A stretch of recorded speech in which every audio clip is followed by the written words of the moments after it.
დაუბრუნდეთ ისევ ტივტივის პროცესს და მასთან დაკავშირებულ ზოგიერთ სიძნელეს და გაუგებრობას. მოტივტივე სხეულის სითხეში ძალით ჩაძირვისას, ხოლო შემდეგ იძულებითი ზემოქმედების მოხსნისას იგი იწყებს ამოტივტივებას.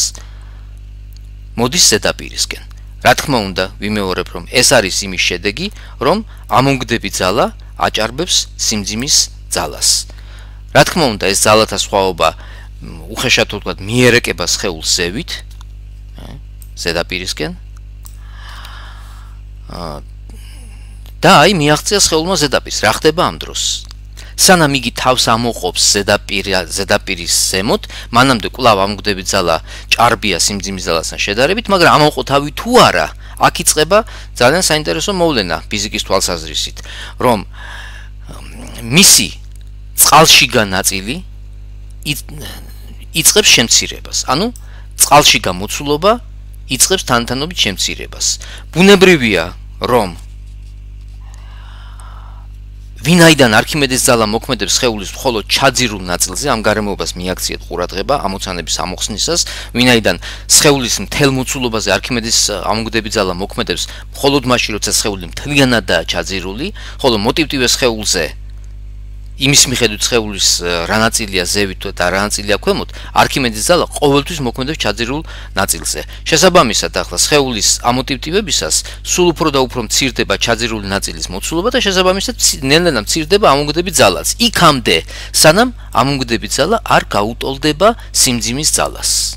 მოტივტივე სხეულის შემთხვევაში, როცა სხეულის ზედაპირისადმი ლტოლვა, ზედაპირისადმი მოძრაობა შეჩერებულია, ამ დროს ისე დაბალანსებულია წყალზე და წყალქვეშა ნაწილის მოცულობები, რომ ამონგდები ძალა მოქმედი წყალშიგა ნაწილზე უდრის სხეულზე მოქმედ სიმძიმის ძალას და სხეული უკვე არის წონასწორობაში.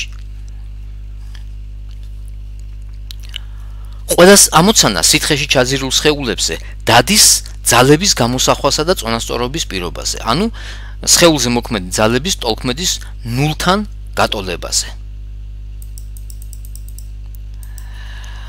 მაგალითისთვის განვიხილოთ ტიპიური ამოცანა, რომელიც ძალიან ხშირად ხდება ხოლმე სახელმძღვანელოებში.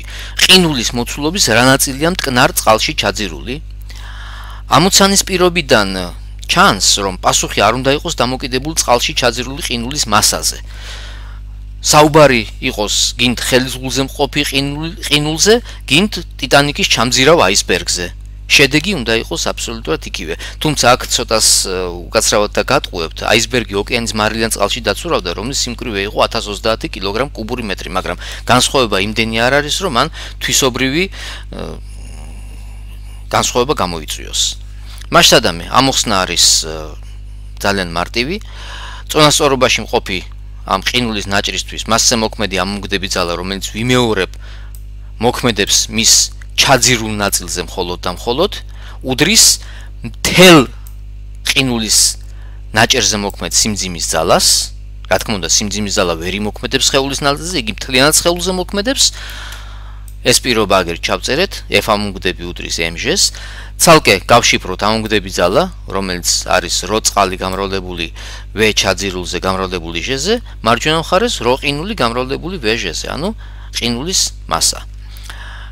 Ჟ-ზე შეკვეცის შედეგად და პროპორციის შედგენით, ანუ ჩაძირული ამ ნამრავლს თუ გადავაკეთებთ პროპორციად ისე, რომ მარცხენა მხარეს მოექცევა ჩაძირული ნაწილის მოცულობა მთლიან მოცულობასთან, მარჯვენა მხარეს მაშინ მივიღებთ ყინულის სიმკვრივის შეფარდებას წყლის სიმკვრივესთან, რომელიც ცხრილებიდან როგორც ცნობილია, ეს არის 900 შეფარდებული 1000-თან, ანუ ყინულის სიმკვრივი ეს არის 900 კილოგრამ კუბურ მეტრთან, წყლის სიმკვრივი არის 1000 კილოგრამ კუბურ მეტრთან და მივალთ საფინალო თანაფარდობამდე 9 შეფარდებული 10-თან. ესე იგი, ეს არის უკვე მყარი შედეგი, რომელიც მეტყველებს, რომ მტკნარ წყალში ჩაძირული ყინულის შემთხვევაში ჩაძირული ნაწილის მოცულობა მთელი მოცულობის 9/10 ტოლია.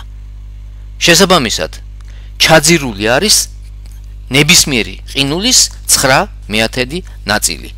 აქედანაა სხვათა შორის წარმოქმნილი ტერმინი აისბერგის ჩაძირული უხილავი ნაწილი, რაც სინონიმია ესეთი მოვლენისა, რომლის ძირითადი ნაწილი ფარული შინაარსის მატარებელია. ხედავთ ამ აისბერგს, ძალიან კარგი მაილუსტრირებელი მაგალითია იმისათვის, დავწუნდეთ, რომ რამხელა ნაწილია წყლის შიგნით. ბუნებრივია აქედან გრძნობთ აისბერგისგან გამომდინარე საფრთხეს, თითქოს იგი შეიძლება დიდად არ გვეჩვენოს წყალზე ნაწილი, მაგრამ უნდა ვიცოდეთ, მის ძირითადი ნაწილი არის წყლის შიგნით მოთავსებული და ცურავ აპარატებს ძალიან დიდი სიფრთხილე მართებთ მასთან მიახლოებისას. სხვათა შორის ძალიან საინტერესოა განვიხილოთ ჰაერნაოსნობის შემთხვევები. ატმოსფეროს ჰაერის უზარმაზარი მასისა და მოცულობის გათვალისწინებით თავისუფლად შეგვიძლია ვთქვათ, რომ ჩვენ ცხოვრობთ ჰაერის ოკეანის ფსკერზე. ბუნებრივია, ჩვენზე და გარემომცველ საგნებზე მოქმედებს ჰაერის მხრიდან არქიმედეს ამონგდები ძალა. მსგავსად იმისა, როგორც წყალში ჩაძირულ სხეულზე მოქმედებდა. ოღონდ მისი გავლენა საგრძნობია იმ სხეულებზე, რომელთა სიმკვრივე ჰაერის სიმკვრივის შესადარიან მასზე ნაკლებია. ამის კარგ მაგალითად გამოდგება დირიჟაბლი ან საჰაერო ბურთი, რომელიც ტექნოლოგიების განვითარების და მიუხედავად დღესაც გვხვდება, ოღონდ ეგზოტიკური საჰაერო ტურიზმის დანიშნულებით. ბურთი ავსებული უნდა იყოს გარემომცველ ჰაერზე ნაკლებად მკვრივი გაზით, რაც ტივტივის პირობას წარმოქმნის. ფორმულები იგივეა, რაც სითხის შემთხვევაში, ოღონდ აქ პოპულარულია ტერმინი ამწევი ძალა, რომელიც არ უნდა აურიოთ არქიმედეს ამონგდებ ძალაში. ამწევი ძალა, რომელიც აქ ნახაზეა გამოსახული, ბურთის ამწევი ძალა ეწოდება არქიმედისა და ბურთის სიმძიმის ძალათა სხვაობას. ანუ, რამდენადაც მეტია არქიმეdes ძალა სიმძიმის ძალაზე, იმდენად დიდია არქიმეdes ამწევი ძალა. იმის გათვალისწინებით, რომ საჰაერო ბურთი შედგება საკუთრივ გარსისგან, მასში ჩადებული ტვირთისგან და აირისგან, რომელიც მასშია მოთავსებული, შეგვიძლია, რომ ამწევი ძალა საბოლოოდ აი ამ ფორმულით დავახასიათოთ, რომელიც უნდა იყოს დადებითი, რომ ბურთმა დაიწყოს აწევა.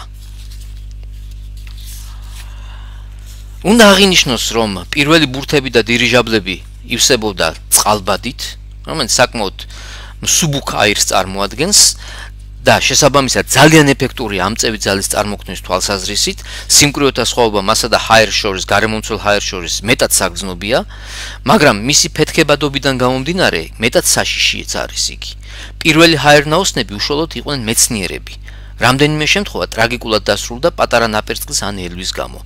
ყველაზე დიდი ტრაგედია კი დირიჟაბლ ჰინდენბურგს შეემთხვა 1927 წლის 6 მაისს, როცა ტრანსატლანტიკური კრუიზის ბოლო მომენტში ნიუ-იორკთან მიახლოებისას წყალბადი აფეთქდა და დირიჟაბლი მასში არსებული ხალხით იქცა ნაფლეთებად. ამ სურათზე ამ სამწუხარო მოვლენის ამსახველი ფოტოკადრია წარმოდგენილი. იმის ნაცვლად, რომ დირიჟაბლის საზეიმო დაშვება გადაეღოთ, ფოტო და კინოკამერებმა დააფიქსირეს აი ეს შემზარავი მოვლენა. ამ ტრაგედიის შემდეგ ისწავლეს შკუა და დაიწყეს ჰელიუმის გამოყენება, რომელიც მოსაპოვებლად ძალიან ძვირია, მაგრამ უსაფრთხოება ბუნებრივია პირველ ადგილზეა. აქაც თავი იჩინა არარენტაბელურობამ ტრანსპორტაბელურობის შემთხვევაში. ჰელიუმი, როგორც გითხარით, ძალიან ძვირია, თანამედროვე ჰაერნაოსნობაში უფრო ადვილი გამოსავალი იპოვეს, იყენებენ გამთბარ ჰაერს უკვე.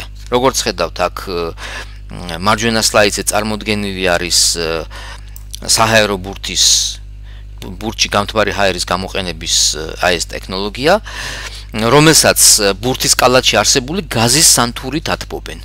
როგორც ხედავთ, ეგრეთ წოდებული ჟარგონს ვიხმარ ფარსუნკა, ანუ გაზის მიმართული სანთურა, რომელიც წარმოქმნის ცეცხლოვან ნაკადს, იგი ათბობს ბურთის შიგნით მოთავსებულ ჰაერის მასას. გამთბარი ჰაერი უფრო გაიშვიათებულია გარემომცველ გრილ ჰაერთან შედარებით, შესაბამისად ნაკლებად მკვრივი, რაც წარმოქმნის ამწევ ძალას. სიმაღლის რეგულირება სწორედ ბურთის შიგნით არსებული ჰაერის ტემპერატურით ხდება.